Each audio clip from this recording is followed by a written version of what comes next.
Welcome to another episode of Comedy Wham Presents with me, your host Valerie, and sometime kitty co-hosts Miss Purrington and Mookie.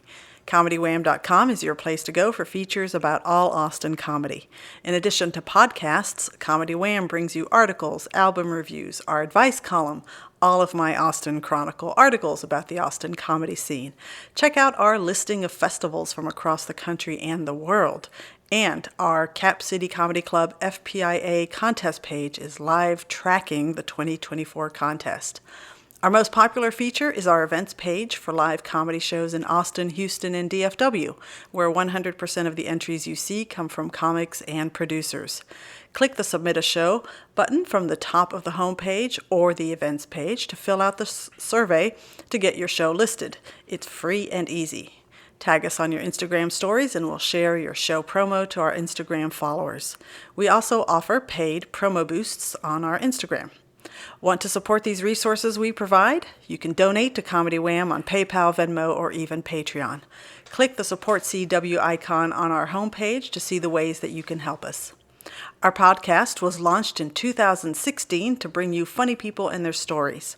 As a fan, I like to delve into a comic's background and motivations, and will usually take a detour along the way. Consider the interview a way for you to get to know the folks that make the Austin comedy scene one of the best in the country. If you like this podcast, please rate and review us. Today, we are talking to a newer comic on the Austin scene, but he's done shows absolutely everywhere around Austin. He's been on Kill Tony several times, and if you've watched his segments, he once had Theo Von break up with him. Apparently he's a theater kid, and he's been in Othello, which I just pulled from the Kill Tony clip, so I don't know if it's true. We'll find out. And now, Comedy Wham presents our guest, Ellis Aych. Valerie, that was exceptional. Thank you so much. Oh my goodness. Can I give you I'm a thespian. Oh my goodness. Give me the snaps. Give me the snaps. Your voice is a very NPR voice. Has anybody told you that? That's probably the theater training. I like watching NPR too. NPR be, all right, today we have Martin Luther King's mistress, Desa-Rosa. Desa-Rosa, what happened? Oh, Martin was playing with my teddy. It'd just be like, interesting. Go on, please. He was playing with your titties and what?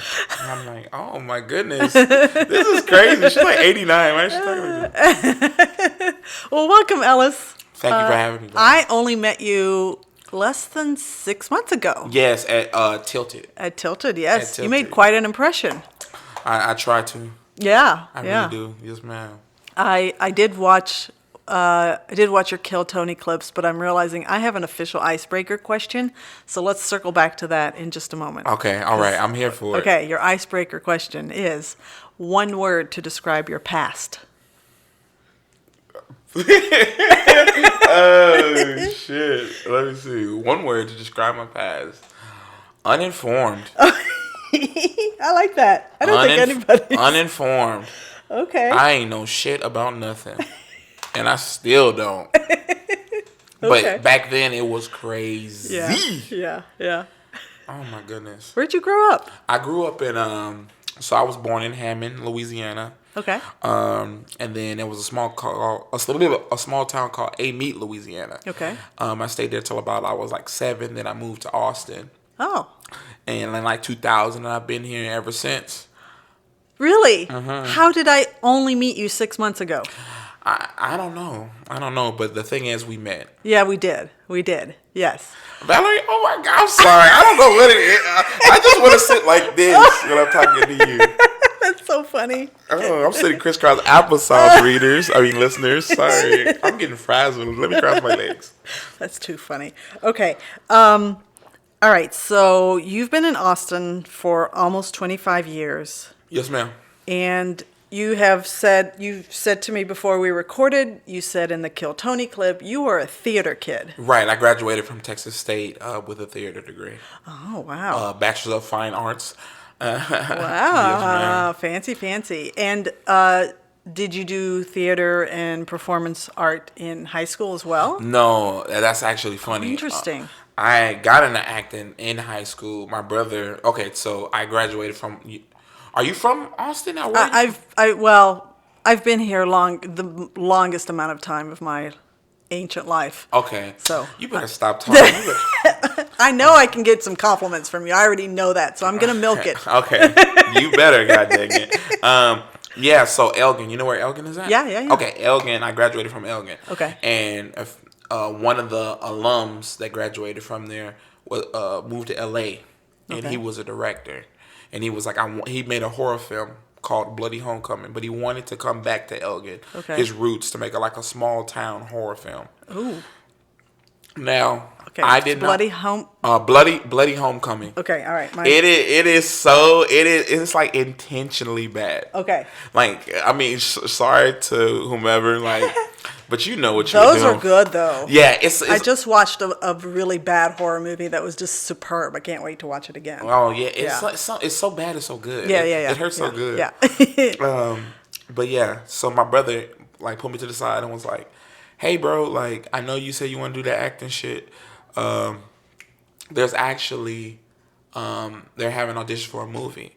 So Valerie, with no theater training whatsoever, I mean, there's like 50 theater kids looking crazy as hell, like mama, doing all these vocal exercises and shit. I'm like, I'm finna go in there and just do it. I'm gonna get the part and I'm gonna just do it.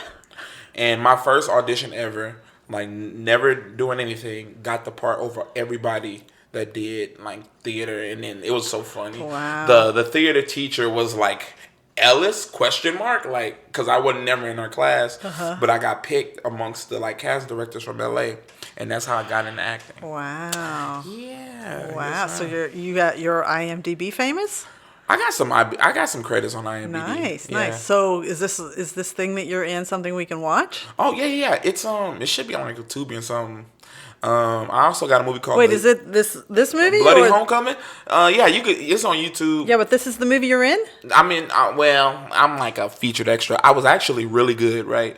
But the only thing is, my character, they wanted to cast me as one of the main dudes, but the thing is, it was like a sex scene, and I wasn't old enough. I was like 17, about to be 18, like within a few months, but it would have been before production or whatever, or after production. So they were like, no, we're going to have to demote you to featured extra. So you can see me in the background. I have like a few dance scenes. Like I'm like the one black kid that's like, you know, all the white characters are doing their thing, and I'm just, they're like, jazz it up, do what you do, dog. And I'm like, okay, you don't have to talk like that, but okay. Okay, so were you always this, like, what you're bringing today with, like, the high energy and just, like, fun attitude, has that always been you? For the most part. I mean, all of my adult life, yeah. All of my teenage life, yeah. But, you know, I feel like when you're a teenager, it's like you're, like, in a chrysalis. Mm-hmm. You're, like, you know what you are, and like, you know the essence of who you are. You just don't know how to necessarily express it to the fullest extent. And so I always had like a modicum of this, but then when I got to college, I was like, no, fuck this, I'm finna let my nuts hang. I'm sorry. It's fine. That's gauche. Is that the right word? That's really, is that the right context? That's right. Yeah. You got a wonderful smile. Oh my God, I'm finna sit crisscross applesauce again. Oh my God. Okay. So what role did comedy have in your life growing up? I always was a funny person. Okay. Always was an individual who could entertain, captivate an audience. Were you the kid at family parties and reunions? Well, what's crazy is amongst my family, I'm the oldest of 6. Okay. Like my youngest brother's 12. So my mama be fucking. She need to close her little legs. Oh my God! Jesus. Does she know you talk about her like this? No, I hope. Okay, this is the maternal side. Don't talk about your mama that way. Okay, your mama know what she was doing. Okay, but so anyway, I'm like the oldest, so I have this like sense of like, let me protect others or whatever amongst my family. But when I'm like out in the world, I'm more relaxed. So I've always been the silly guy. I've always been like the dude that can diffuse stuff with humor and stuff. And I've always had people go, man, you should do comedy. But I always thought of myself like, I'm like for funny. Like I'm a guy who's funny. I'm a guy who's funny. Like I don't know. It just, something about it. I don't know how to explain how I felt. I don't know why I didn't do it sooner. It was more so just, I was just dragging my feet. Like, it was one of them things, like, you ever had a feeling, Valerie, where it's like, you know you're going to be good at this or you could do this, but for whatever reason it is, you were just taking your time pursuing it. Yeah. Just procrastinating for no good reason other than you just didn't do it. Yeah. So that was me with comedy.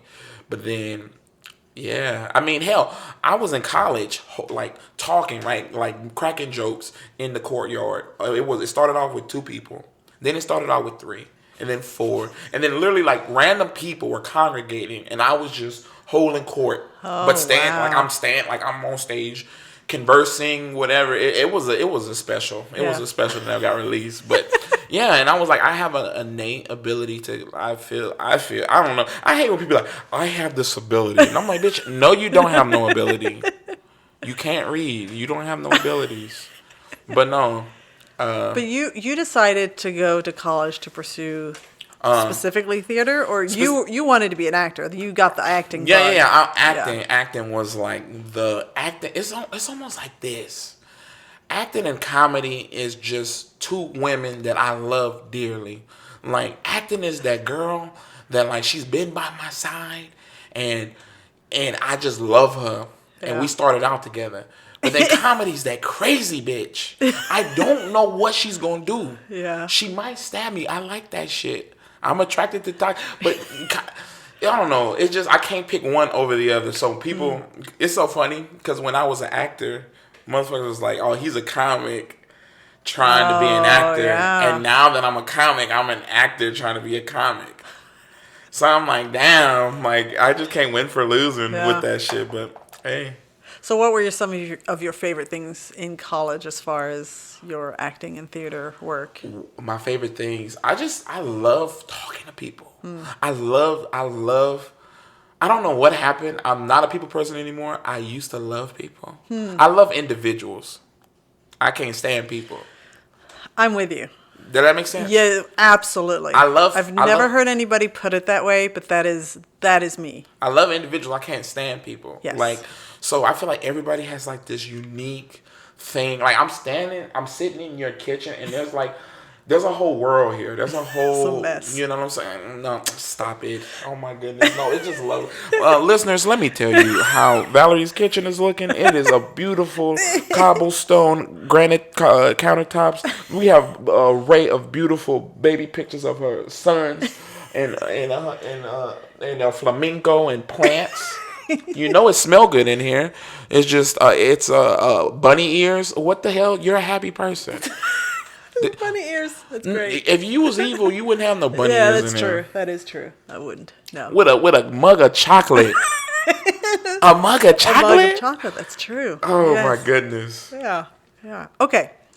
So I know that at Texas State University there is a comedy club, a student comedy club. Did you know about this? Yeah, I didn't do it though. Okay. I think Garrett Buss. Yeah. Are you familiar with Garrett? Oh, I love Garrett. Garrett's my best friend. You know what's crazy? I actually asked Garrett because Garrett was doing comedy and I was still kind of doing more acting things at the time. But he was like the comedian, and he is a comedian. But he was the guy. He was the guy in my head. Like, oh, this is the comedian dude. Let me go ask Garrett what to do about and he just told me, hey man, just start.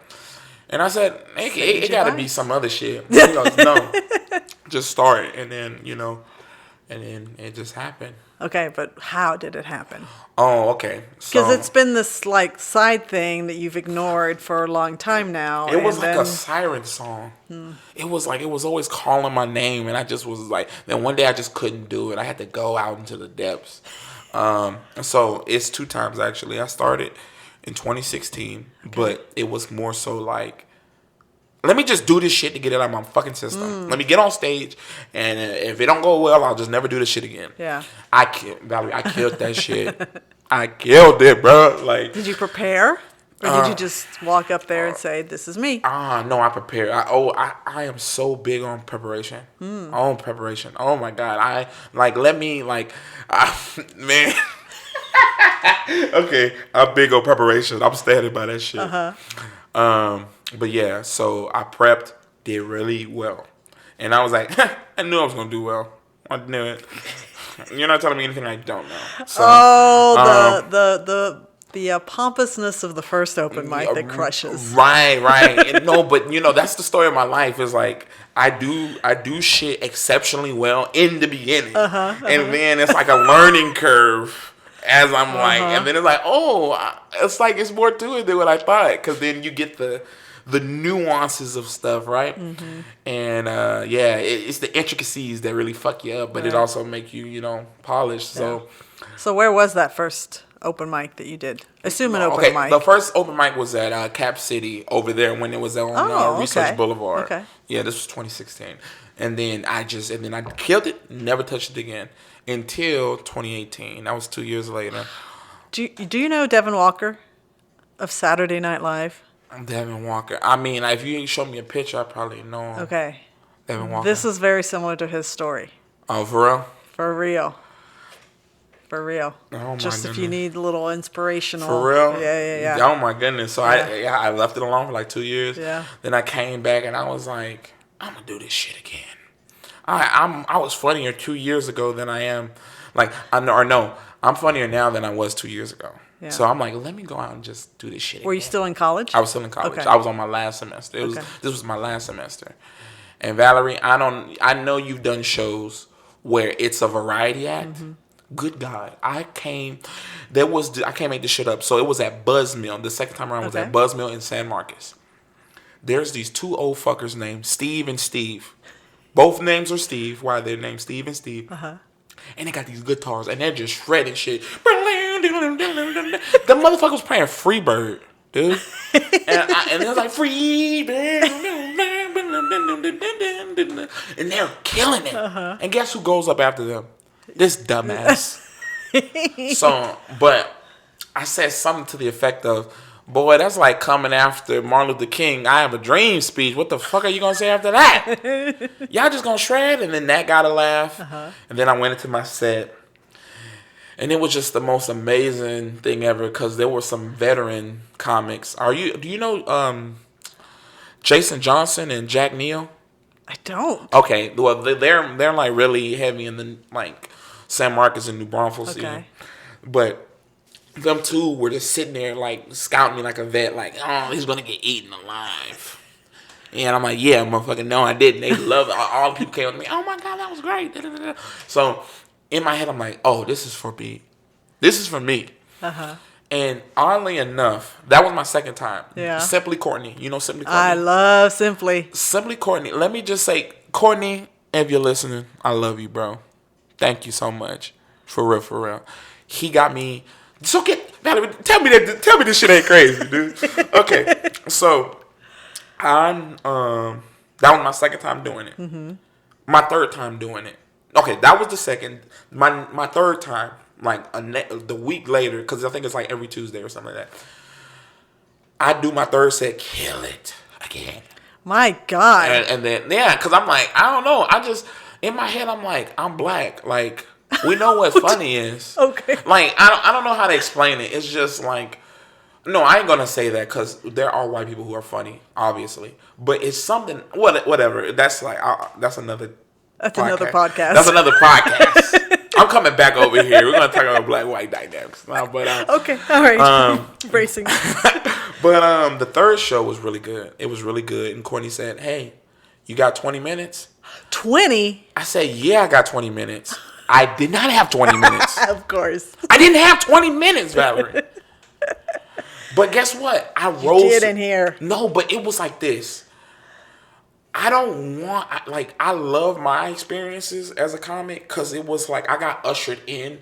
Because 20 minutes, that's a featured act. That's and then that was my fourth time, but it forced me to like sharpen the iron.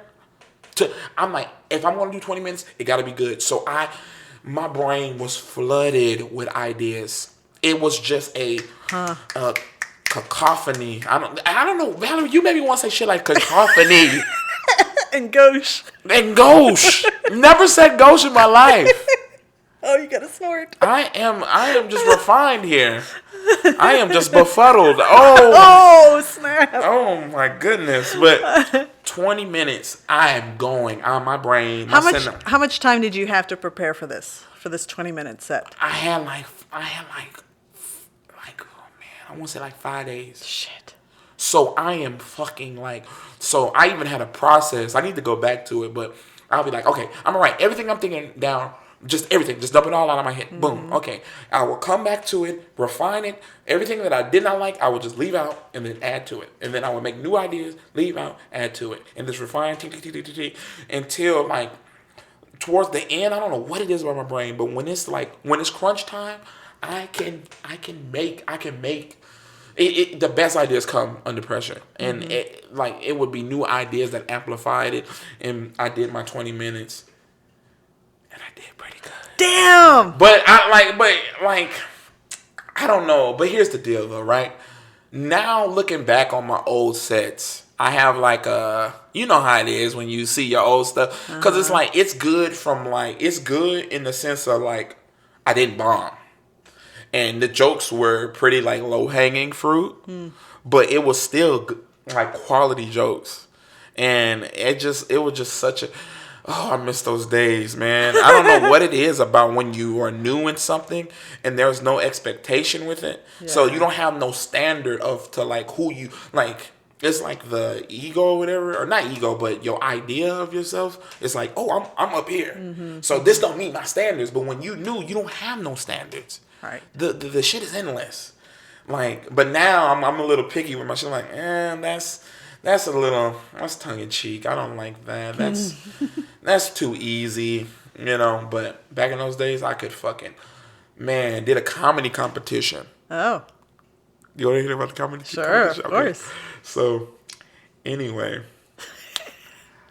we did a comedy competition, the funniest in the Hill Country. Okay. This was like 2018.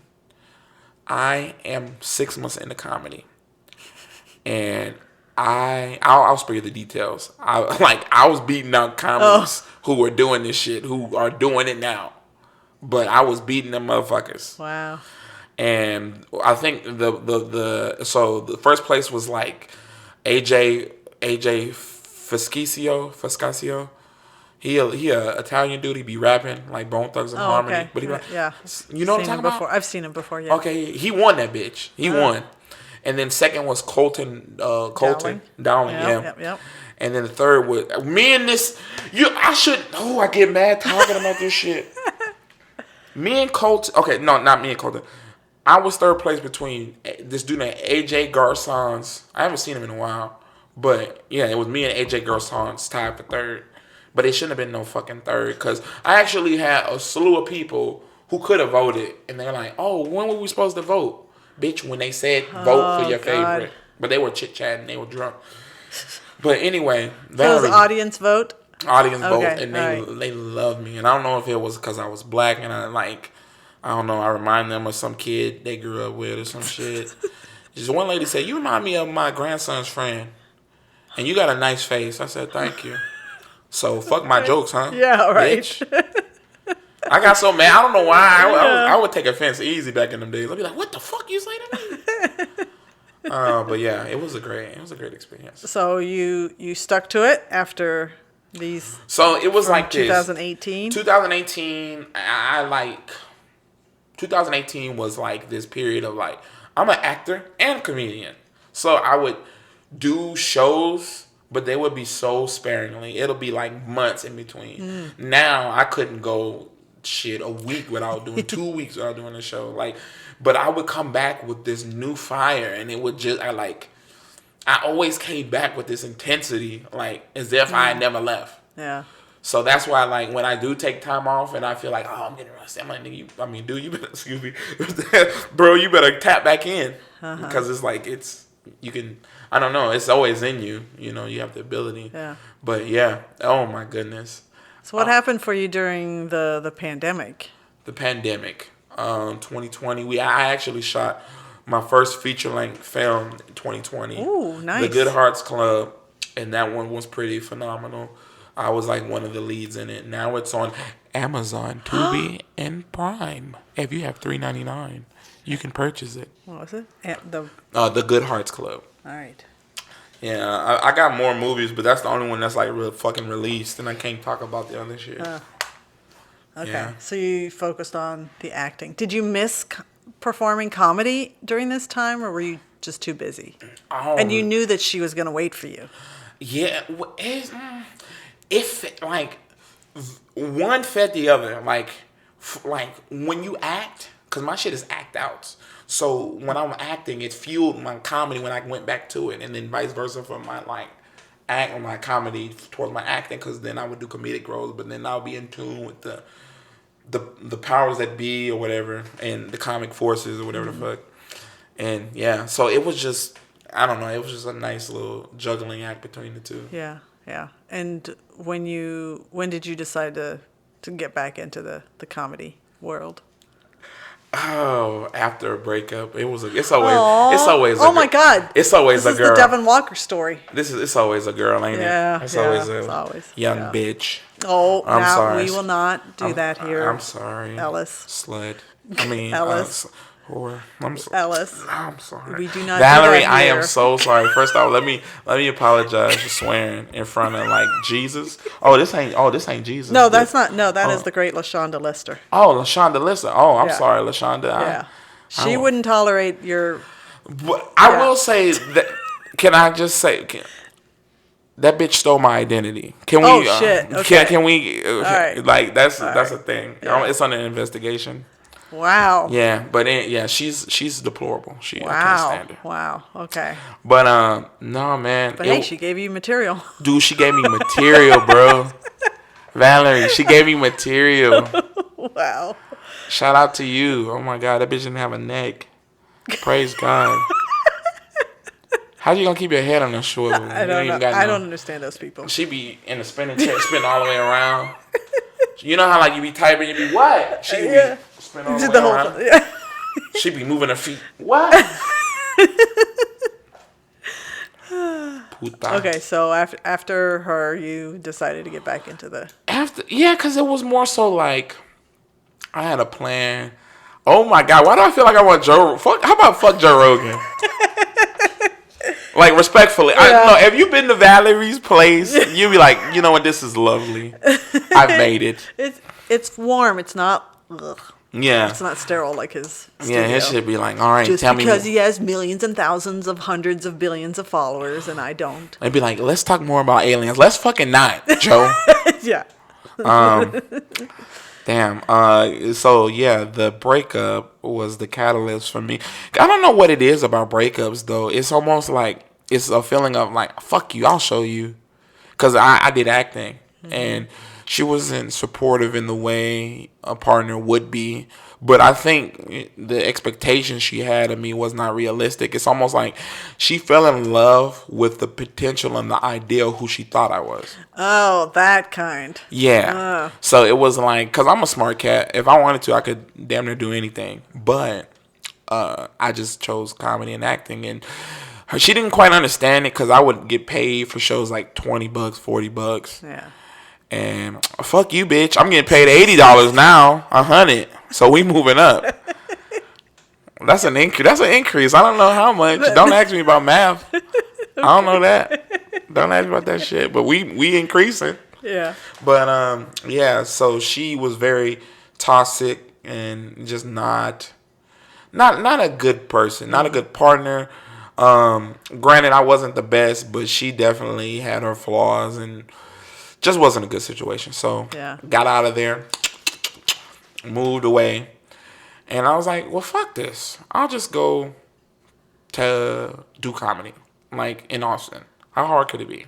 And so this is like 2021. 2021. That's not that and hard. I almost say this was like the first influx of new people. This was like the first wave of new people that came into the city. And I'm relatively new my damn self because even though I'm from here, I was living in San Marcos. So I came back and it was like, oh, well, damn, I might as well be with them. And I met some cool people along the way. And yeah, but Valerie, I have a goal. I have a goal in life. Like, when you do something, you need to do that shit. Yeah. And you don't need to fucking... Because there's a difference between being busy and progressing. Me, I want to progress. So I asked him, I said, hey, yo, what's like the biggest thing I could do? And so I was like, hey, man, do Kill Tony.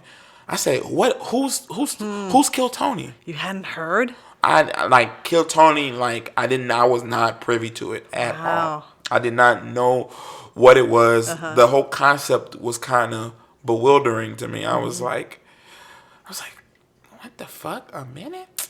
And y'all motherfuckers it's hard. Tony's hard to impress. I said, yes, he's hard for you to impress. But we've already talked about that pompous. I don't know how to explain it. It's all about environment, right? Like, you know what I'm saying? Like, your environment influences like your mentality, I think. So with Courtney allowing me to do these longer sets, I was thinking like as a full-fledged comedian. I think a lot of comedians, a lot of people who pursue comedy in the Austin scene and it felt relatively new, come at it from a open micer standpoint.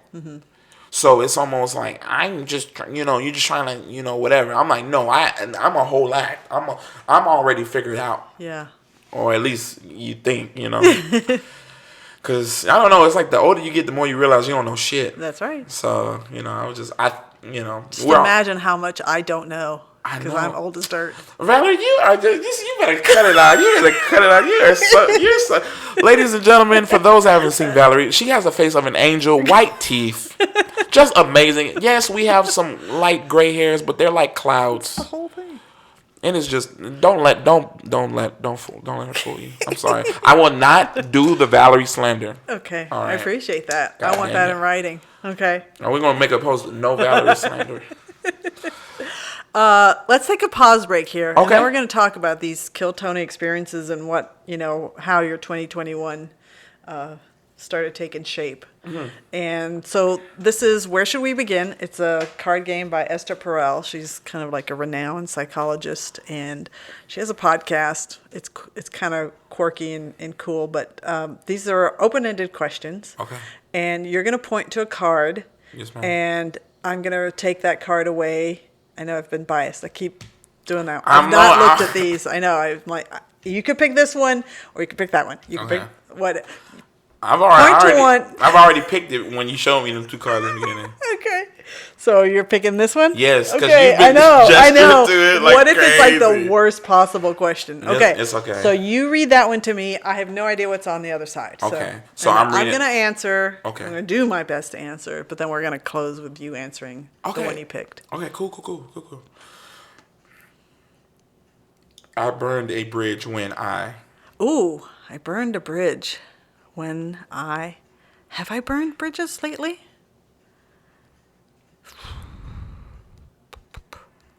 I don't know that I might have burned a footbridge. I don't think I've ever burned like an actual big time bridge.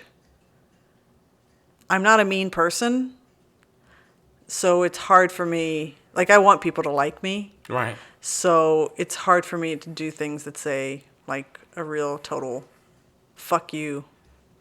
I don't care what the repercussions of this are. I think that's an age thing too. I bet you in my younger days I could have answered this question, but I don't.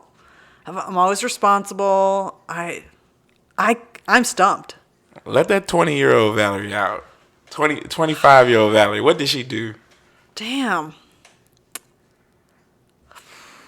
I know it was 3 years ago, but try to dig deep. Please stop. Go on.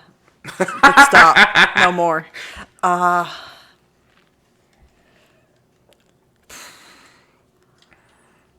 guess, yeah, see, even the one time that I can think that I burned a bridge, I managed to help rebuild it, and it was even better. Let me explain. Okay. I'm intrigued. So, I was married, hence the child, and... Are you married now? I'm not. Thank God. Hey, now. So... I was miserable. There were many negative things happening on both sides. And I surprised my ex by having papers served saying, I'm out. He had no warning. And so that should have been, in hindsight, I realize what a shitty thing that was to have done. Just blindsided him. Boom. Blindside, total blindside. So I can be mean. You're just not going to know about it. Damn, sneaky ass. Yeah. So this poor guy should have, what I always say is we were not good married to each other, but we were kick-ass co-parents. Yeah. So that's why I say I burned that bridge, but by being parents who loved our child, we basically rebuilt the bridge. And he got remarried. And I actually truly believe that he found like his soulmate when he remarried. So, on his side, it turned out okay, except for the cancer part. So you're just getting all the knowledge. Right? It's a very heavy unpacked story there. Okay, all right. No, so, but here's the deal. I'm not saying it like all right, because here's the deal. When people tell you their shit, and people be, oh, it's like this shit happened to everybody. Like, yeah. But no, I'm happy he found the love of his life. Yeah. And let me drink my water. All right. Are you going to comment or are you ready for your question? I'm ready for my question. Okay. All right. Oh, okay. Oh, shit. I always like to do a little like. That laugh was so I said, oh, when the wind come out? Oh, she finna set me up. It's a total setup. Okay. It's a good question. I'm ready. All right, Ellis, I wish I could get closure on ...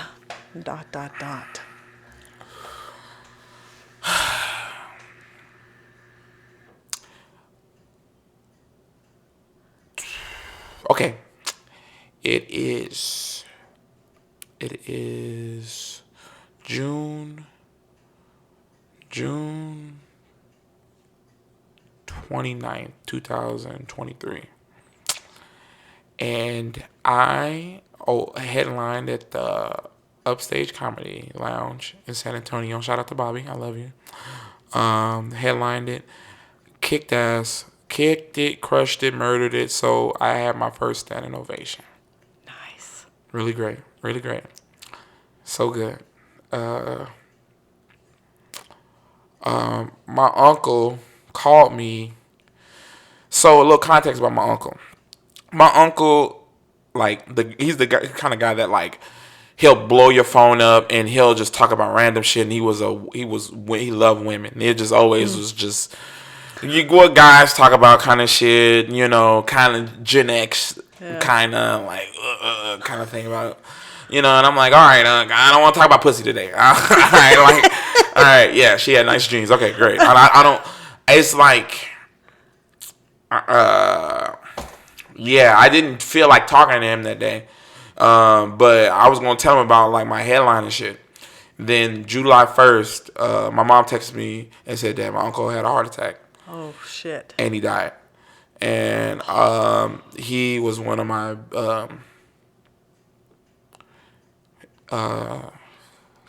biggest. He's my uncle, but he was my best friend. He was one of my closest confidants. I could talk to him about anything.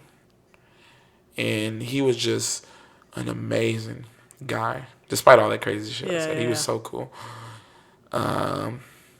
He was so cool, man. He loved me. He loved me so fucking much. And didn't get to tell him about the show just because I just didn't feel like talking to him. I wish all the times you think you got time to talk to somebody, and then the one time you don't do the shit. And and I think I wish I had closure on that. I wish I would have just called him. Talk to him about it. Tell them I love him. But hell, he wasn't like he wasn't lovey-dovey like that. Like his love was like us watching porn together and him eating ribs. And I'm like, Unc, it's 10 a.m. Why the fuck is we watching Asian whatever? hey nephew, can you heat these ribs up? I'm like, Unc, it's 10 a.m. Why are you eating ribs and watching porn, dog?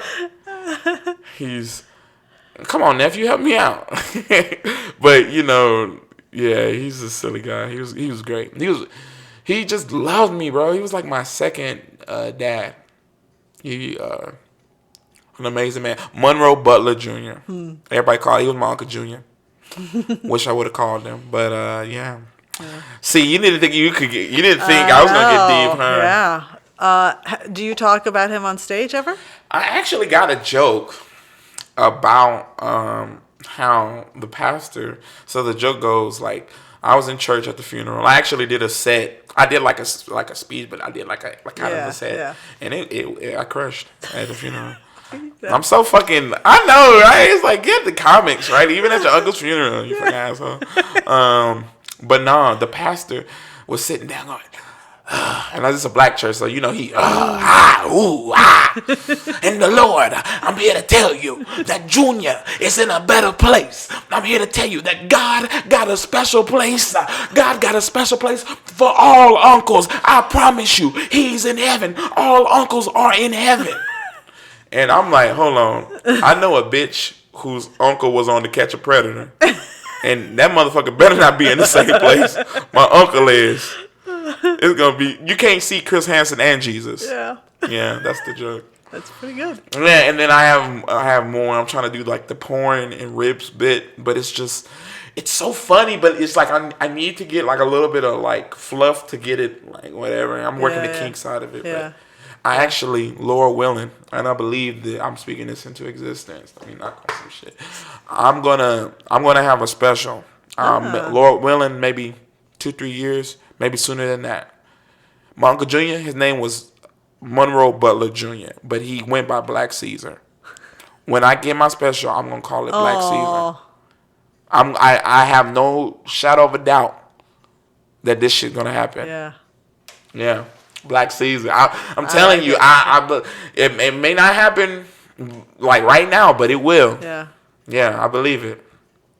Are you the kind of person that does like to speak things into existence, and then you make a plan and set goals to achieve that, or is it just more of a, I know I'm going to do it, and like you just know innately? Yeah, I just know things like you got to do to make it happen. Yeah, I don't know. I just know. It's weird. Like I just believe. Like when I was like, I don't know if you've seen the episode, but I was like, I'm gonna be a regular on fucking Kill Tony. I just shouted that shit out. Tony goes, I like that energy. You might just have it. Like, well, you got that right. My bad. I might have modulated that. But I mean, like, cause my thing is like, oh, if you don't believe in yourself, who the fuck gonna believe? Yeah. If you, like, Valerie, how can you have listeners listen to this podcast if you don't believe in this podcast? You have there's a lovely notebook. This is a woman who believes. Well, this is vision. I've been Comedy Wham. I've been reading articles in my closet, mad as a motherfucker. Why is I'm interviewing him? I said, he can't even read. Can you not read? Who me? Yeah. I graduated. Articles. No, I'm saying like the people you had interviewed, because I seen a motherfucker stutter on the menu. I said fajitas. Let's talk about those Kill Tony sets. How many times have you? I went up like pulled? 8 times, I believe. That's amazing. 8 times but people like to forget me from history, and a part of me is like, it's like when you are in it, you are subjective, and then when time carries on a little bit longer, you become a little bit more objective, right? So subjectively, it was like I did not like. Cause I don't know, people really don't like me on that platform. I don't know if you read my Reddit. Like, don't read my Reddit. No, like fuck my Reddit. So Reddit is people like trashing me. People made death stories of like Ellis died in a car crash. It's like, oh shit. Jeez. And then it's just they did not care for me on that platform. But the thing was, I did not, unfortunately, because of my lack of knowledge and that same energy of like, fuck it, let's do it. Like, yes, you should have I feel like you should always have enthusiasm and belief, but you also need to understand your position and the terrain in which you're operating in. Yeah. Because it's almost like if you don't know who people are and what is what and how the platform and the mechanism works, you're not going to operate at your fullest capacity within that platform. Mm-hmm. So I was kind of like, yeah, I'm funny. Fuck it. Like, I don't like. It's not like I didn't have minutes prepared, but it was like I never timed my sets prior to like Kill Tony. Like jokes were like, I think this is about a minute. So if you catch my initial sets, if you watch them back, they're kind of on the shorter end, but that's because I thought they'd be like 45, 50. Them motherfuckers really. There's people that count that bitch on a stopwatch. He stopped at 47 seconds and 26. I'm like, dude, where's your mom at? Where your family, bro? Like, people are so obsessive about that. People are very. I mean, it's only grown in popularity, and I believe the veracity is only increased as well as the popularity. But also, some people in positions were kind of thinking that I may have taken my position for granted. And you could tell at certain points, certain individuals weren't. I'm not going to... It's almost like this. If I'm sitting at the table and I'm offering you food no. You come to me. You offer me your plate. And this is food on the plate. And you want me to consume it and enjoy it for what it is. But if somebody comes, picks this off, do this, whatever, you're fucking with their food. Like, there's people that don't eat. Mm-hmm. I'm giving you an opportunity to eat. And you're not understanding the gravity of the situation. But like I mentioned before, I was not familiar with the platform the way I should have been versed in it. I just was like, grab the bull by the horns and let's go. But now, still got the same level of gusto, but I'm definitely like taking in like just having a little bit of more discretion, more vigilance, understanding of my position and who I'm talking to and things like that. I've been reading the 48 Laws of Power. The what? 48 Laws of Power. Oh, that's 48? 48. One of the rules is, you need to understand like the positioning of things. And like, but here's the deal. I don't know. I don't like conformity. I don't like, here's the deal. I don't want to make it seem like I'm some like rebel or like some guy who can't adhere to rules, because that would make me virtually unemployable. Everybody's got to answer to somebody. But in my mind, at least I got to a point, I was like, who the fuck are these people that are telling me that I need to fall in line or I need to do this and that? You bleed blood just like I bleed blood. Yeah. But it's not that per se. I was perceiving it in a way of like whatever, but it's almost like everybody has done their due diligence, and it's like, you're not exempt from the process. If you're living this life, it's not going to be easy. There's nothing that's going to be fucking easy, whether you're a fucking doctor, lawyer, comedian, actor. Everybody talks about how fucking hard it is to be a comic, how hard it is to be an actor. You know how fucking hard it is to be a doctor? You know how fucking hard it is to be a lawyer? You know how good you got to be at punctuation? I don't know what the fuck a semicolon do. Don't it conjoin two independent clauses? I don't fucking know. But anyway, everything is hard. I have two questions for you. Yes. I'm going to forget the second one, so I'm going to... but I might remember it, so I'm going to ask you the hard one first.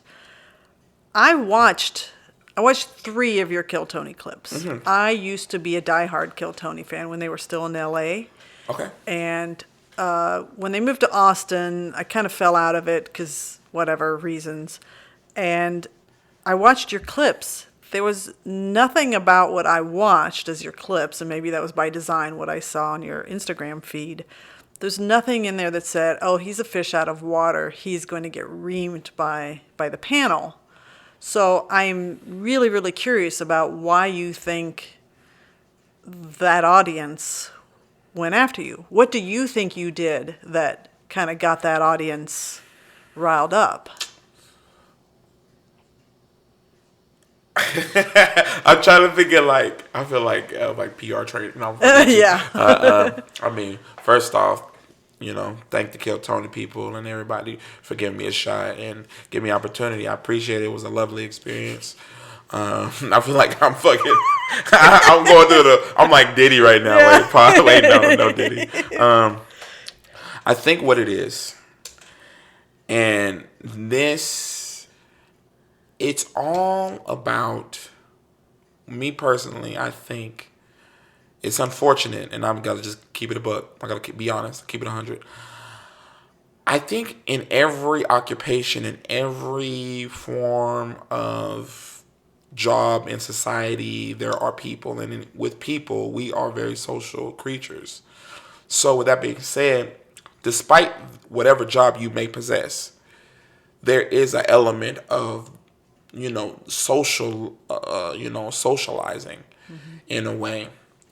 And me personally, I like being the guy who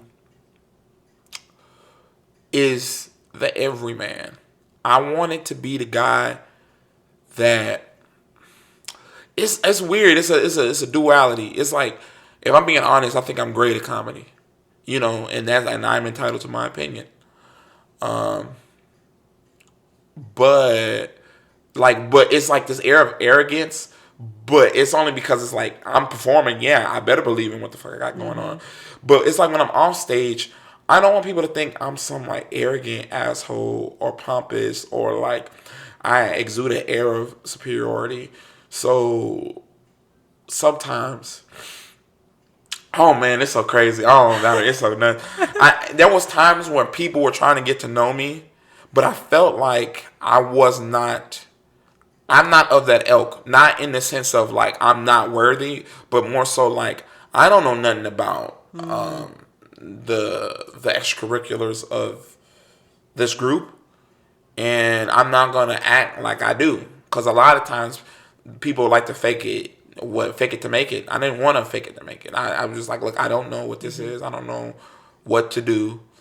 I'm not gonna act like I do know what to do. I know I got work at like 8 in the morning. I did my set. I'm gonna go home.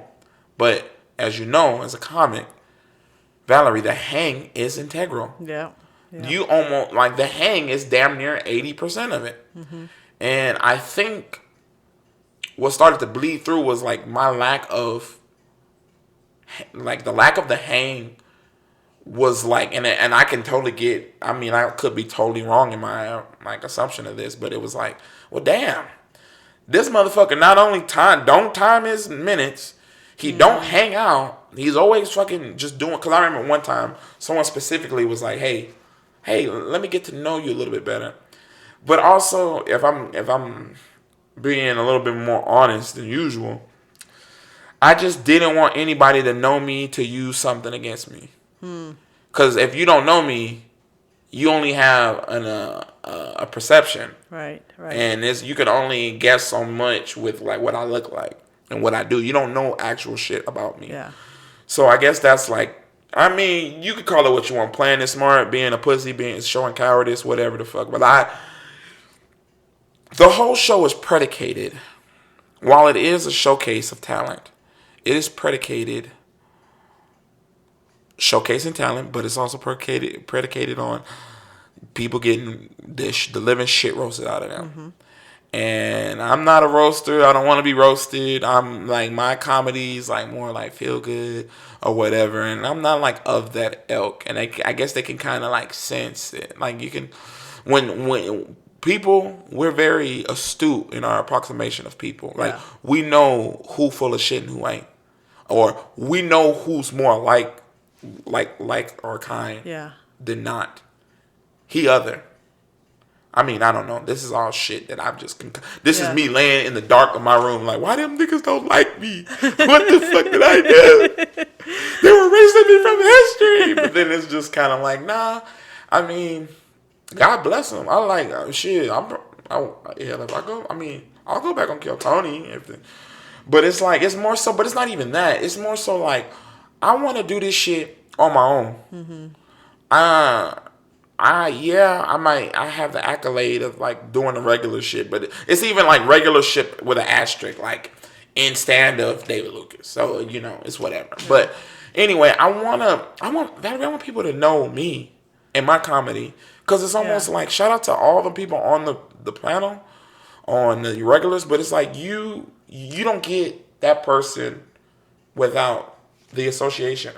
Yeah. And I feel like it's all about how you work it too, right? You use these shits as building blocks to latch on to other shit. But my thing is like, okay, the association with me and that is slowly like denigrating like over time. So, because you can only have only a few black people on that motherfucker. It's he put it's like one black person. He filled the quota. But but no, but to answer to be more concise and to surmise my point, it's the hang. I didn't hang out with them the way I should have, or what they would like me to, and maybe they didn't think, because I also don't smoke weed and I don't drink and shit. I drank, but not like that. It's I'm like, oh, he a fucking wet blanket, and that's unfortunate. Yeah, but I mean, it is what it is. It's really there's nothing you can do about it, but. I mean, but look at us now. I'm in a lovely kitchen with a bunch of the sun is shining right now. The sun is wearing a pink blouse with wonderful shade. Stop. Go on. We've made it, ladies and gentlemen. Comedy Wham. It's its own ecosystem for yes, ma'am. sure. And the one thing that I like to make sure that people know, and most of the comics that I talk to have an awareness of this, that have done Kill Tony. And most people that I've talked to have done it maybe once or twice. I've never done it. I didn't realize you had done it that many times. Like 8 years. Is you cannot build a career off of that 1 minute plus the interview. The career is built by you working your material at open mics, at showcases, getting booked. It is not based on that. I don't know if this is true because I've never, been in that, put my name in the book. I've done it once, actually, a long time ago. Thank God I did not get called. No. This was when they were still in LA and they toured and they came. I'm so glad I did not get called. I would watch that. I'll be watching in my bed with my feet up like this. Like, when is Valerie coming up? I can't wait to see her minute. But it's people invest 6 hours waiting for this maybe not moment. And that 6 hours could have spent writing new stuff, going to another open mic. Yeah. And, doing the things that actually it takes to make a career. I mean, there are obviously the unicorns. William Montgomery is, I watched when he first got called. And I actually like in person? I watched. No, not in person. I was a hardcore listener and watcher when he first got called, and then to watch the evolution for him to become a regular to now just, major comic. So it's like, it can be really cool, but there's no illusion that William Montgomery was not working clubs and doing open mics to build his work. So, that's good grounding. So the second question that I had you remembered. I knew you were going to remember. I knew it. Is if you didn't know really much about Kill Tony, what was it that got you to do it that first time? To sign up. I just said fuck it. I just said whatever. Like, you'd heard about it. I heard about it. Let's just do it. It was like, Valerie, if I did not get picked, my first time putting my name in the ballot, I got picked. Oh, my first night. Oh wow. Okay. I'm telling you, you're gold. I got the juice. I don't know, but if I would have never got picked, I would have probably never done it again. Because I don't know, man. I don't know. Also, I don't like it's so crazy. I love, it goes back to like individuals versus people. Individuals are rich people with a full life and a tapestry of memories that, you like that? I like that. I said tapestry. A tapestry of memories. And you right? Tapestry of memories? Is that the name of it? Yeah, it might just Oh shit, it's a tapestry of memories. People are a tapestry of memories and experiences. And it is just I love meeting people like Valerie. I love you. Oh my God. On my dead uncle, you have such. I'm not even bullshitting. Like, you know how people be giving. Oh my God, I love that. Like, I almost said bitch. Like, bitch. I love. Like, it is very. Like, when I met you at Tilted, I was like, she's so calm. That's what you said. Even your set was so chill. Like, God, I was so nervous. no, I know you said that, but I was like, oh my God, she is just whatever. I don't give a fuck how the set goes. It went good, by the way.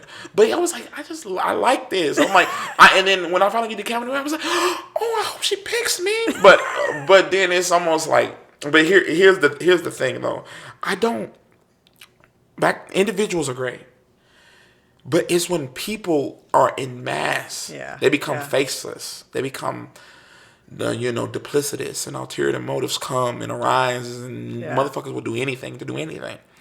And I also don't like, in our line of work or in the entertainment industry, it's such a like. I'll be foolish to say like, oh my God, I wish we could all get along. I wish we could all just like whatever. I'm not even saying like get along, but it's like, if you don't like somebody, fucking say it. Like, if you don't fuck with me, just say you don't fuck with me so we can go on about our business. Yeah. People be, oh my God, I can't wait to have you on my podcast. I'm like, no, that's okay. You and your 7 listeners will be all right. Motherfucker, you've been telling me the same shit for 2 years. And then it's just, I'm a very simple person in terms of, I'm a very simple person in terms of reciprocity. Like, okay, you didn't open up. I want to bake you a cake. I want to, like, you've opened your home up to me and you allow me a space to talk. Yeah. Like, I produce shows. I'm going to, like, whenever, if you want, I'll put you on a show. And, like, honest to the, like, I make good on what I say. Yeah. I would like to think that I'm an honest cat. And I like my word. Like, if you don't have your word, what do you have? You don't have anything. I'm going to be here at 8. Yeah. That's all we give. Like, so if I say I'm going to do something, I'm going to do it. But people don't give a fuck about what they say. They just say shit. It's almost like reading. Like, hey, I'm going to have you on the show. Shut up. Just say hello. Just go on. Yeah. You don't fuck with me for real. And I've seen... Oh, man, I sound so bitter. You don't fuck with me for real. I'm so fucking angry. I just was like, tapestry of memories. Fuck that bitch. No. Fuck that tapestry. Life is a collage of memories and experiences. I told that bitch, fuck you. It's duality, man. Yeah, sometimes we're in a, tapestry of memories, and sometimes it's fuck that bitch. Yeah, fuck that, yeah. Oh, man. That is crazy, though. Because it was so crazy. I was like, ew, I love individuals. I fuck that bitch. She stink. I don't know why she shop at Sephora. She smell. No, but anyway, I digress. Yeah, I don't know, man. People will do anything. People will do anything to get to the top, and they don't give a fuck. And they almost like, if you don't have nothing to offer anybody, then you're not even a person anymore, damn near. Yeah. Or at least you're a person enough to speak, but you're not enough of a person to even be interacted with. Now, maybe... I don't know. I've seen extremes of that shit. I've seen people, like, when you're a regular on Kill Tony, oh my God. And, and it's like, oh my God, who is this dude? You fucking whatever. But, I mean, I'm not defined. But it's all about, like, character, right? It's about consistency. Mm-hmm. It's like how, like, I'm the same. If you met me when I was a regular and you met me now, I'm the same motherfucker than when you met me. I ain't switching up. So, but there's a lot of people who switched up on me. So, I mean, but now I love you just the same. You're God's creatures, but fuck you. Okay, let's move on to... no, oh my God. No. I'm so sorry. No, why? I sound so bitter. I'm not bitter. I'm not bitter. Oh, well, a little bit. Honey, I'm sorry. Honey, I can't. You did name call that. Wait, who I said? Crazy bitch that... Oh, my ex? Yeah, fuck that bitch. I didn't say her goofy ass name. I can say her name. No, don't. Okay. I don't want to get in trouble. That's right there. Do you want some cat food? Just dispensed. Oh! Now we're gonna. You might get a gift. One of my kitties likes to bring kitties. Kitty? Yeah, I introduced them at the beginning. It's like the first sentence I said. I was so high, Valerie. I was needing water. I didn't hear shit. I said, her name is not Valerie. Say Valerie and get some water. What was I going to say? All right, so let's move on because that was 2021-ish and it's 2024. Did something happen? No, I was just like, damn, I drunk this water up. I'm like, oh my God, is there a bug in there? You produce shows? Do you have a podcast? Everybody has a podcast. No. Okay, all right, good. No, don't get one. I mean, it's just, nothing. I don't know. I'm just not compelled to do it. I guess I don't know. So much work. It looked like it. Like there's a lot of gadgets. So a lot of plugs, a lot of cables. Yeah. But you produce shows. When did you start doing that? Oh man, 2022. Okay. And it was like right after I got done with Kill Tony. And I was like, why don't I just produce my own shows? Like I don't need any, cause I don't like asking for permission for shit. I want to just do it. So if you allow me, I will take the full risk of. I like the idea of like me producing it and me performing and me getting the profit. And if it falls short, then damn it, it was all me anyway. And if you don't like me, we have to come back. Yeah. But then if we do good, it's always, you lose by yourself, but we win together. It's fucking crazy. Yeah. If the show don't go good, that's your L. But then the club, oh my God, we have so much to plan. Bitch, hold up. Yeah, but I'm producing. I've kind of slowed down because, I mean, shit. You need money to produce shows. Yeah. And I lost my job. Oh, okay. Yikes. Yeah. I'm sad. I feel like I lost. Like we were like good dating prospects, and you lost your job. Yikes! The twinkle in your eye just left. I know. I'm like, oh. I said no, please. Like, sad puppy. No, I got a good heart.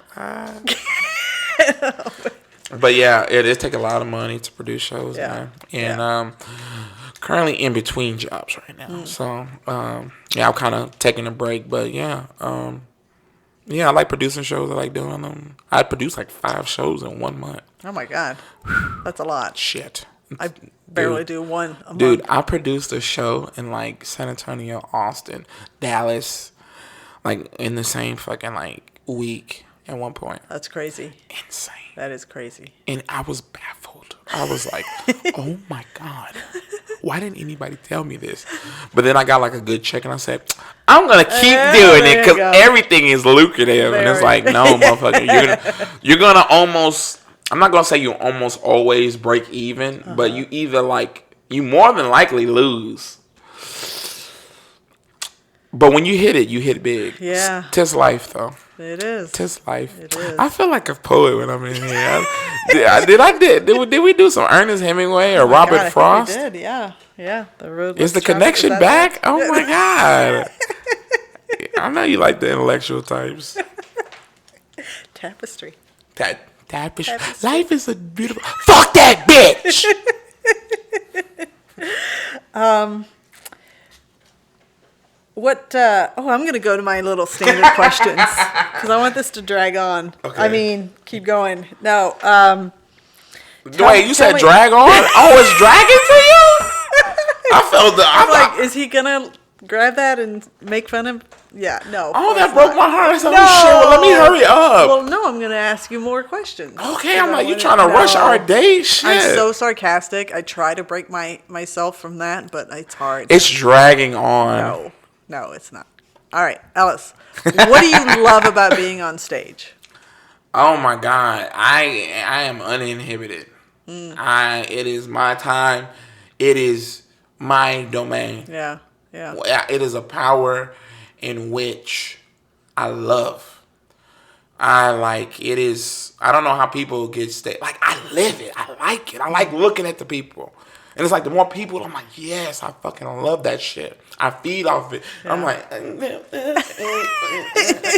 it made me want to do silly shit. Like I mean, like it's like whatever. Yeah. You're looking at me like people be on stage and be twiddling their thumbs like they're not on stage. You're on stage. You are on the stage. Yeah. Be on stage. If you're gonna be on stage, be on the motherfucking stage. I see comics. Yeah, so I don't know even why I'm up here. You don't know why you up here, then get the fuck off. Yeah, I hate that. I abhor it. Yeah. You're too cool for this shit. Let's see, what should I talk about next? Prepare. Alright, let's see. God, the worst. Ladies and gentlemen, if those that are listening, I'm scrolling on my phone looking because I'm not prepared. No, I hate that shit. Kills me. I'd be like, dude, what are you doing? Give these people to me, in my mind, the audience, at least if you ain't gonna be funny, be interesting. Yeah. Be dynamic. Do something. I would much rather a motherfucker like try and fail than like people play not to lose. Me, I play to fucking win. If I'm on stage, I'm gonna say doo pee pee. That might have not worked. Valerie, that it would work for me. Doo pee pee would have not. For me. It was a hard hit or miss, and I hit. Yeah. And then with the audience of one person. Sure. Yes. Don't look at me like that, Valerie. I'm fucking. You hypnotizing me.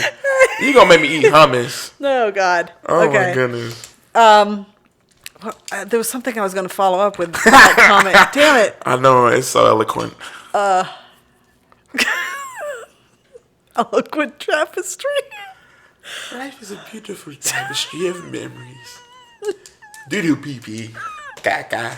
That's a really long title. I can't do that. I was going to ask you, do you still spend as much time preparing for your sets? Do you still like... man. Okay, it was like this. In my preparation in the earlier days, because I knew what I was going to... Because it was like all the nuances of being on stage, like kind of not overwhelmed me, but it was more so like, if I know what I'm talking about, then I don't have no time to be overwhelmed with like stage fright. Like I'm talking to you. Yeah. So it's like my shit is hammered in my head. Now it's more so like... I know the joke like about 80% of the level of dedicated preparation. It's almost like okay, I have one chocolate, okay, boom, this is my one chocolate, but now I have a whole fucking thing of chocolates to pick from. So it's almost like okay, I don't even half the time I'm just like, damn, I have a whole journal. I have like 6 journals in a binder. Wow. And it's just a slew of jokes. And now I'm just like, what do I pick and what's the configuration of the joke? So it's still that level. Okay, it's like, to answer your question, yes, I still have that level of preparation.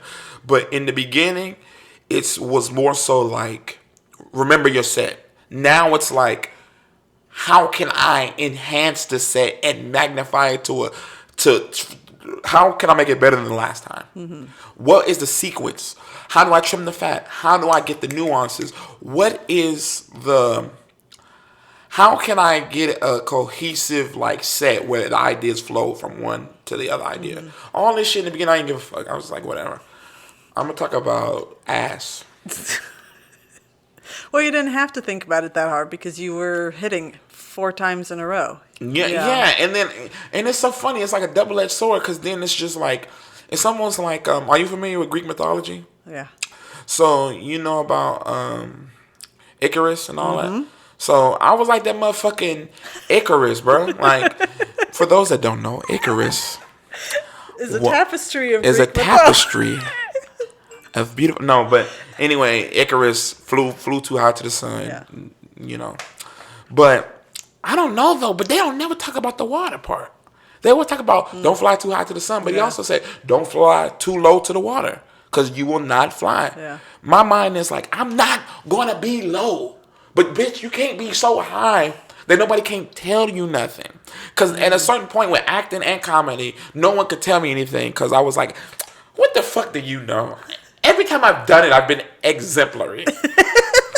Exemplary. So it's just like, but yeah, then you get, you do the shit and yeah. Are you still acting? I gotta lose weight, Valerie. Oh. They offer me daddy roles and shit. Take the fucking daddy roles. No, because I want to be like that teenager and shit. Oh, you're never going to be a teenager anymore. No, that's not how that works. I'm about to put some lotion on. This is because I'm ashy. I'm going to look young again. No. Dude, take the daddy roles. No, I'm gonna work out again. I'm going to be a sex symbol. I'm going to be a sex symbol again. Well, I mean, you could do that, but you could take the daddy roles for now. I know. My agent sent me some shit. My agent be sending me some crazy shit. Yeah? Do you act as well? No. Man, they sent me shit like, hey, they're remaking Radio. Cuba Gooding Jr. They got the perfect part. I'm like, bitch, I don't want to be Radio. What the fuck? Or Carl Winslow from Family Matters. Why don't you want to just take those opportunities? You're unemployed. Oh, well, I'm not getting that. I'm more comedy now, so than anything. But it's like I do acting. It's almost like what comedy was in the beginning is now what acting is, where like acting has now become something I've done sparingly as opposed to like the full thing. Now comedy, shit, by the grace of God, I've been getting shows every week. I'm thankful, and it's on. And I actually got a big opportunity right now, but I'm scared. I don't want to talk about it. Do you believe it? Okay. Wait, real quick, I got a question for you. Okay. If you get good news, do you tell people? Do you believe in manifesting it, or do you believe in keeping it to yourself? Oof. And if you do, why do you do so? Either one. Give me time to eat this chocolate. I usually keep it to myself because I want to. I mean, in my family circle, maybe super close friend, I'll share it, but I won't broadcast it until I know that it's for real, for real. Like when I get really big interviews, I keep that shit to myself. I do the interview, write the article, wait for it to publish, and then I'm like, well, look what I did. So, cause I'm a negative personality, so that I think, oh, something's gonna fall through, something's not gonna work out. I'm a negative personality masquerading as a positive personality. Yes. Oh, you pick me like that? No. I completely relate to that. Because I think people think of me as a positive person, but really I'm pretty negative. My son he just told me, because we were trying to figure out how to get him to college, and we were talking about like the car or something. We were talking about a car ride. No, it was for a swim meet. And I was like, well, we need to take my car because it's got air-conditioned seats. And he's like, no, we can do it in my car. And then he said something about, I don't want to have to hear you complaining and bitching the whole time. Right. And I'm like, you're going to hear that either car. Damn. Yeah, I'm the type of person, like, I'll help somebody, but I'm going to complain about it. Like, I'm going to feed the homeless, but I'm going to talk about how he's so fucking picky, but he ain't ate any goddamn thing. How you got a sign to say anything helps, but you so fucking picky? Yeah. Eat the fucking sandwich. I got a peanut allergy. Well, knock it off. You blocking your blessings. I'm that type of person. Oh my God, we have so much in common. So you're sitting on some big news. You don't have to. You don't have to. I'm not gonna press you. Because we can do it off mic, but I feel like. So that's cool though. Damn, I want to tell you, but it's like no. I don't know. I'll tell you off the air. Yeah. That's cool though. Yeah, right. Yeah, it's really cool. I'm excited and it's really cool. Everything. It's one of those. It's one of those serendipitous things. Yeah. Where like everything just kind of comes together, coalesces. Yeah, that's awesome. So I'm going to ask you the flip of the question that I last asked you is, what do you hate about being on stage?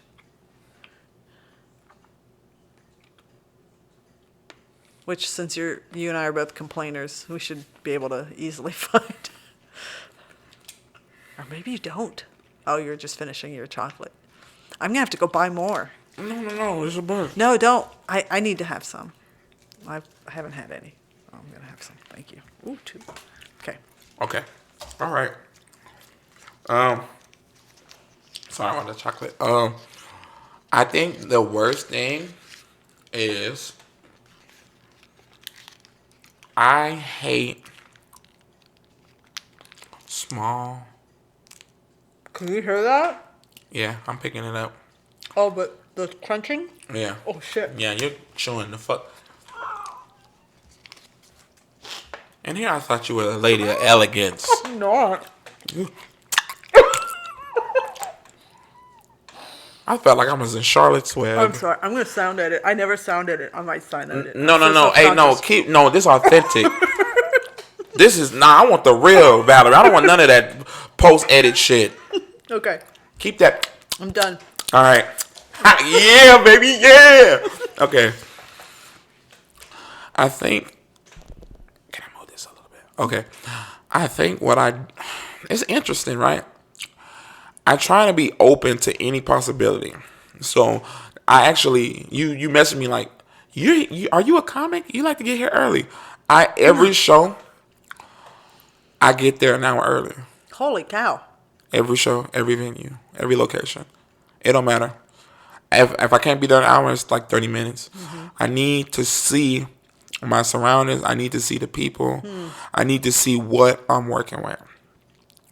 Because then I'll be able to draw up some jokes within the moment to garner.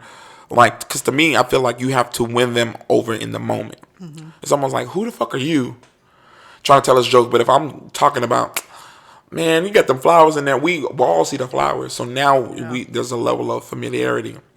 But what I hate is like these bar shows or whenever they're in like a fucking podunk town or a bar. And it's like, I don't know. They're not there for comedy. And because the numbers are few, there is no sense of audience. So it's almost like we're all in AA together. And they actually talk to me like they know me. And there's no sense of like, let's shut up and listen. It's more so like, let's engage. Oh, now, that leaves a room for play, which I don't mind. But I get mad when it's like excessive to the point where I have to be mean. It's almost like I'm nice, and I will be nice. Like even my like controlling of a heckler is like, okay, girl, I know you out here talking because your ass drunk. You look good though. She don't even give a fuck about her baby daddy. Yeah. But then it'll get to a point like, okay, because at that point it's like, oh, he's my friend. Like I'm not going to interrupt anymore. Sometimes that don't work. And then I'm like, okay, dude. I'm like, man. And it's almost like I try to power through it by doing my set. Mm-hmm. But it's so, Valerie, I got to be honest. Your women, like, I'm sorry, white women, oh my God. Y'all think y'all above the fucking law. Yeah. It's like, okay, it's like this. My last name is Lopez, so I'm only half to blame. Oh, okay. Wait, ¿tú hablas español? Un poquito. Oh, yo soy negro, pero yo entiendo el español también. My ex-novia was a pinche puta. I understood that. Comer mierda. Okay. Completely understood that. But yeah, it's excessive. It's so bad. Yeah. It's so much. I can't, dude. It's like, man, come on out, because some people, it's all about your approach. I'm not the antagonistic type. I'm not gonna, like I said before, I want to have fun. That's not my character on stage. I'm not gonna be fuck you, bitch. Yeah. Some people live for that. I don't like that. So I think it's like nipping somebody in the bud that's funny. Because sometimes I'll be so frustrated, fuck being funny, I'll just be like, shut up, bitch. Oh, God. Life is a tapestry. But you're making it hard, man. You fucking up the picture. Like, you know what I mean? It's like, if you're going to handle somebody, you're the comic. You got to have the level of wittiness and like mental, whatever the hell, agility to go. But sometimes, I mean, I don't know about you. Sometimes I don't have it. And I'm like, dude, come on, shut the fuck up. But then it's like, you can't, and then you tell them that they can't do that. Like, there ain't nothing but a fight that's going to ensue. So it's just like, don't get me to the point where I'm like cousin. And then, because now I got to be like smart and dish you. I know you don't know how to shut up. Because you ain't never had food in your refrigerator. Can I give you some advice? Bitch. Yes, ma'am. Man. So, I don't profess to be a very well-trained comic, but there are certain things that I know about myself. And you said something earlier about how you don't like the roasting thing. Yeah, I'm not. You're Yeah. not a roast comic, so Yeah.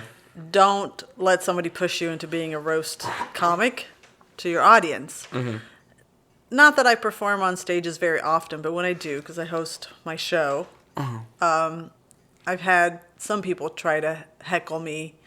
I ignore them because that's all I know how to do. I'm not good at roasting and shutting them down. I'm not going to tell them shut up because they're coming to my show, and I don't want to alienate an audience because I'm not capable of doing that well. I will tell you that I have seen. I invited Dulce Mack to do my show, and she was being heckled, like annoyingly heckled. I just sat in awe as I watched her like shut the person down, interact, and kind of build back the love with that audience. Yeah. And I'm like, oh my God, I'm in awe of people who know how to do it. So until you know and feel comfortable and you know that you're not going to cross that line of like saying, fuck you, bitch, shut the fuck up, just figure out what you can do to keep yourself in check. Like, it's like this, Valerie. Like, when I say fuck you, bitch, and then I'm commenting, I'm in the corner, like, now why'd you make me do that? You made me do that shit. I don't even be that. Because I see the best in you. And then I win them back. But they're still like, fuck you. So it's like, I lost that one. But you shouldn't have been talking anyway. Yeah. And it's tough because, like, as a host, I tell people don't heckle. Do they pay attention to me?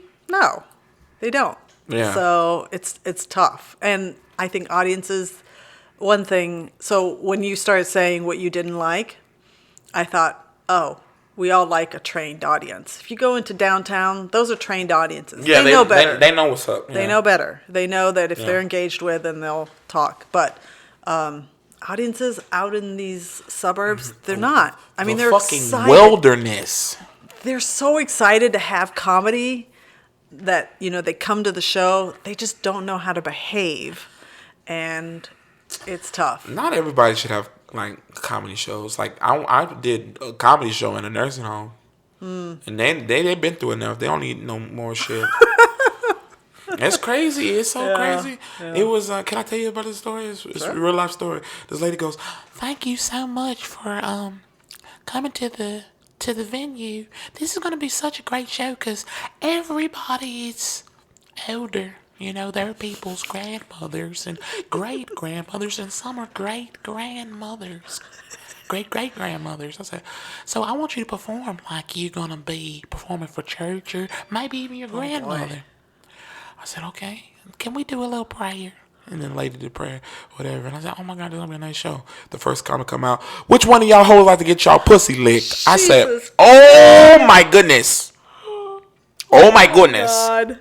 He don't know how to follow instructions. Yeah. And he proceeded to like do the act. Comics, please follow instructions. No, but what's insane is he was doing it like a little A, little B, little C, and then what's crazy is he goes, I don't know what to do when I run out of letters.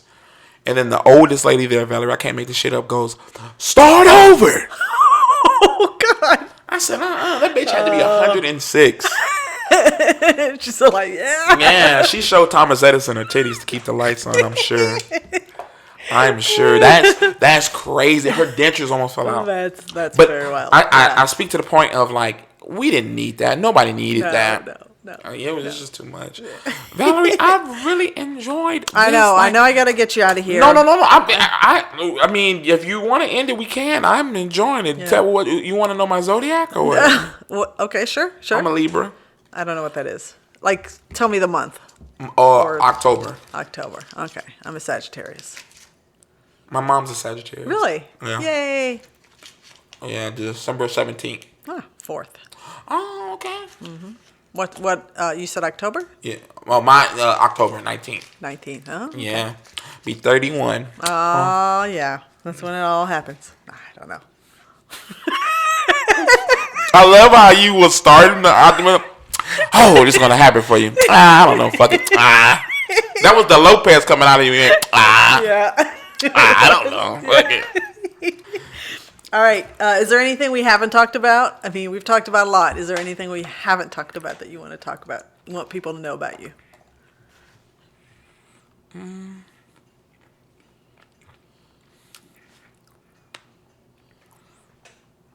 I don't know. Is there something you want to know? I mean, I feel like I've gotten a good profile on who you are as a comic, as a person. Really? Oh, I feel. Hey, so I mean, let's not kid ourselves. The audience listeners can feel the mounting tension between us. I got a question for you. What is your dream date? My dream date? Yes. Oh man. I don't know why that's funny. Oh man. Oh gee whiz. Oh, that's a humdinger. Yeah. I'm just like, I don't know. Probably dinner, so you could talk. I don't like movie dates are dumb. Comedy dates could be good because then you figure out what their sense of humor is, and you gotta have a sense of humor. So probably as a basic, like first, Like a comedy date. Yeah, yeah. Plus that way they could show off. I could show off that. Oh look, hey, each person knows who I am. You know, I can pull that card. Oh, I'll be on stage. I'll be like, Yeah. I'm like, Valerie, who the fuck is this?